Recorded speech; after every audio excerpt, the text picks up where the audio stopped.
মাছের ডিমের তো অনেক রেসিপি খেয়েছো, আজকের কিন্তু একটা অভিনব কায়দায় একেবারে ইউনিক রেসিপি একটা তোমাদের সঙ্গে শেয়ার করব মাছের ডিমের। তো চলো।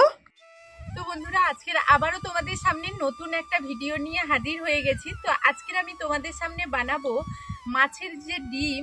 আমরা অনেকেই ডিম বলি, আর অনেকেই কিন্তু ঘরোয়া কথায় আমরা পাড়াগাঁয়ে বলে থাকি বীজ। তো সেই ডিম দিয়েই আজকে নতুন ধরনের একটা রেসিপি দেখাবো, যেটা বাড়িতে ছোট থেকে বড় সবাই কিন্তু এই রেসিপিটা পছন্দ করবে। তো বন্ধুরা চলো এখন ভিডিওটা শুরু করি। আজকে পুরো ভিডিওটা দেখতে থাকো, এইটুকু অনুরোধ রইল। আশা করবো আজকের ভিডিওটা তোমাদের কাছে ভালো লাগবে। তো এখানে দেখো, আমি মাছের ডিমটা 350 গ্রাম মাছের ডিম আজকে নিয়ে নিয়েছি। তো এই মাছের ডিমের সঙ্গে কিছু উপকরণ মিশিয়ে দেব। যেমন আগে থেকেই আমি কিছুটা লবণ দিয়ে রেখেছিলাম, তবু আমি অল্প লবণ দিয়ে দিচ্ছি। আর এখানে দিয়ে দেব হলুদের গুঁড়ো, লঙ্কার গুঁড়ো, জিরে গুঁড়ো, ধনে গুঁড়ো, এখন দিয়ে দিচ্ছি রসুনের গুঁড়ো। তোমরা চাইলে তোমাদের কাছে যদি রসুনের গুঁড়ো না থাকে তাহলে রসুনের পেস্ট তোমরা রসুনটা বেটে নিয়ে দিতে পারো। আর এখানে দিয়ে দিচ্ছি আদার গুঁড়ো। এই সবগুলো উপকরণ খুব ভালোভাবে কিন্তু হাত দিয়ে মাখিয়ে নেব। তো এখানে তোমরা কিন্তু আদা আর রসুনের গুঁড়োটা যে আমি দিয়েছি, তোমরা চাইলে কিন্তু বেটে নিয়ে দেবে। আমার কাছে যেহেতু গুঁড়ো ছিল, এই কারণে আমি গুঁড়োটা ব্যবহার করেছি। এখন বেশ কিছু সময় খুব ভালোভাবে হাতে মাখানোর পর এখানে দিয়ে দেব কুচনো পেঁয়াজ। তো আমি পেঁয়াজটা পুরোটা দেব না, বেশ কিছুটা দিয়ে দিলাম। আর পেঁয়াজগুলো দেখো এরকম ঝিরিঝিরি করে আমি ছোট ছোট টুকরো করেই কেটে নিয়েছি। তো পেঁয়াজটা আবারও খুব ভালোভাবে এখানে মাখিয়ে নেব। তো মাছের এই ডিমটাকে খুব ভালো করে কিন্তু হাত দিয়ে চেপে চেপে মাখিয়ে নিতে হবে। যতটা চেপে চেপে ভালো করে মাখাবে ততটাই এটা কিন্তু মসৃণ হবে আর খেতেও খুব ভালো লাগবে। এখন আমার খুব ভালো করে মাখানো হয়ে গেছে, তো তোমাদের একটু দেখিয়ে দিই।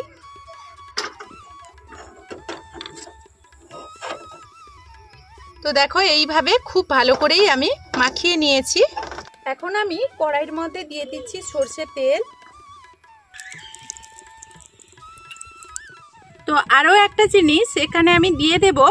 তো আমি এখানে 1 চামচ মতো দিয়ে দিচ্ছি ময়দা। তোমরা চাইলে কিন্তু বেসনও এখানে দিতে পারো। তো যেটাই বাইন্ডিংয়ের জন্য দেবে সেটা কিন্তু 1 চামচ যেন হয়, 1 চামচের বেশি যেন না হয়। আবারও এটাকে খুব ভালোভাবে মিশিয়ে নেব। এখন আমি কড়াইয়ের মধ্যে দিয়ে দিচ্ছি।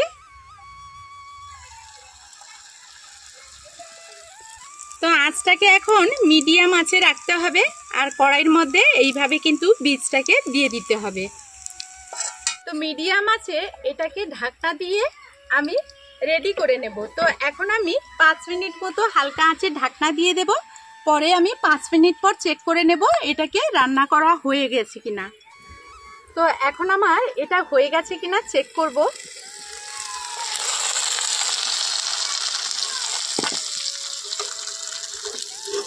তো এটা আমার 1 পিঠ হয়ে গেছে, আমি এটাকে উল্টে দেব।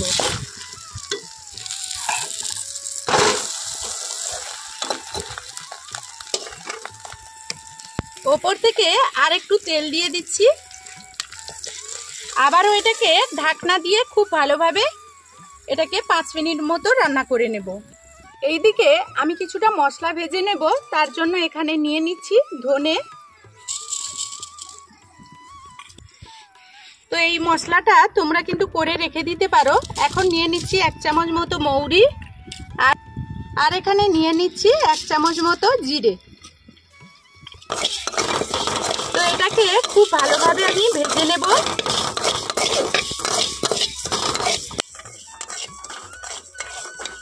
তো আবারও এখানে 5 মিনিট হয়ে গেছে, এটাকে এখন নামিয়ে নেব।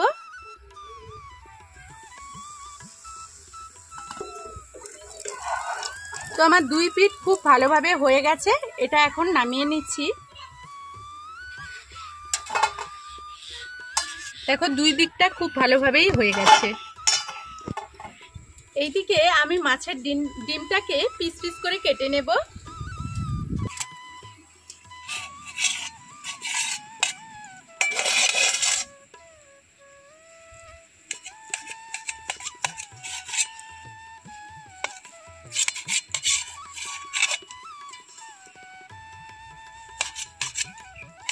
তো বন্ধুরা এটা কিন্তু তোমরা ঠান্ডা করে কাটবে, ভীষণ গরম এখন। তো আমি একটা আমার মতো করে শেপ দিয়ে দিচ্ছি, তোমরা তোমাদের মনোমতো করে কিন্তু এখানে শেপ দিয়ে দেবে।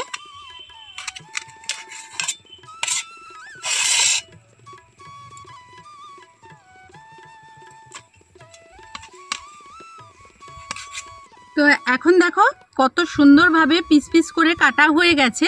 তো বীজটাকে কিন্তু খুব ভালো করেই মাখাতে হবে, তবেই কিন্তু এরকম পিস পিস করে কাটা হয়ে যাবে আর খেতেও খুব সুন্দর হবে।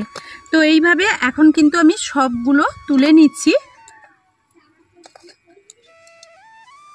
এখন আমি এখানে দিয়ে দিচ্ছি কড়াইয়ের মধ্যে সর্ষের তেল, 1 চামচ মতো জিরে দিয়ে দিচ্ছি। তো এখানে আমি এরকম ছোট ছোট করে কুচি কুচি করে কেটে নিয়েছি পেঁয়াজ। তো পেঁয়াজটা এখানে দিয়ে দিচ্ছি।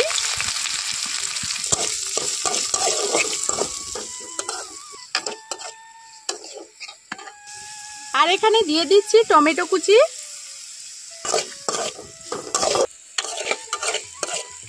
তো এখানে অল্প একটু লবণ দিয়ে দিচ্ছি, দিয়ে একটু ভালো করে নাড়াচাড়া করে দেব, তাহলে মশলাগুলো তাড়াতাড়ি করে ভাজা হয়ে যাবে খুব ভালোভাবে তেলের মধ্যে।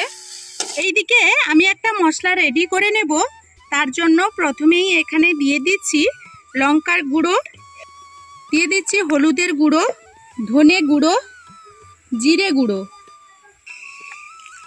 এটাকে জল দিয়ে খুব ভালোভাবে মিশিয়ে রেখে দেব এক সাইডে। তো এখানে আমি দিয়ে দিচ্ছি আদা গুঁড়ো আর দিয়ে দিচ্ছি রসুনের গুঁড়ো। তো বন্ধুরা এখানে আবারও তোমাদেরকে বলে দিচ্ছি, আদা আর রসুনটা কিন্তু তোমরা শিলনোড়াইতে বেটেও দিতে পারো, আমার কাছে গুঁড়ো ছিল, গুঁড়োই আমি দিচ্ছি। তো এখানে আমি 2টো কাঁচা লঙ্কা দিয়ে দিচ্ছি সুন্দর একটা ফ্লেভারের জন্য।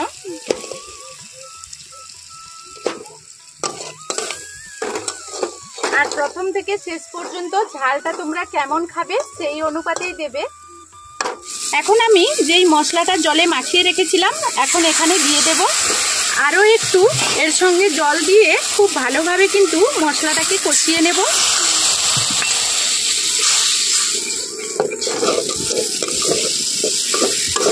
তো এইদিকে আমার মশলাটা খুব ভালোভাবে কষানো হয়ে গেছে।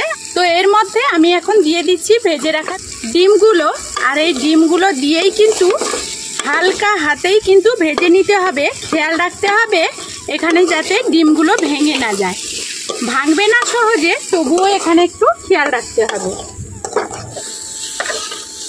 তো এখানে আমি 2 মিনিট মতো খুব ভালোভাবে ভেজে নিয়েছি। এর মধ্যে আমি এক সাইডে জল গরম করে রেখেছিলাম, সেই জলটা আমি এখানে দিয়ে দেব।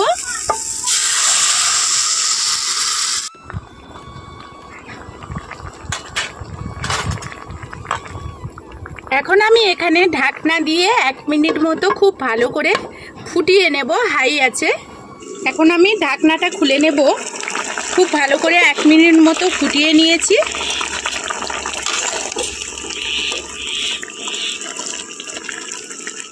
এখন এখানে ভেজে রাখা যে মশলাটা আমি গুঁড়ো করে রেখেছিলাম সেটা দিয়ে দিলাম।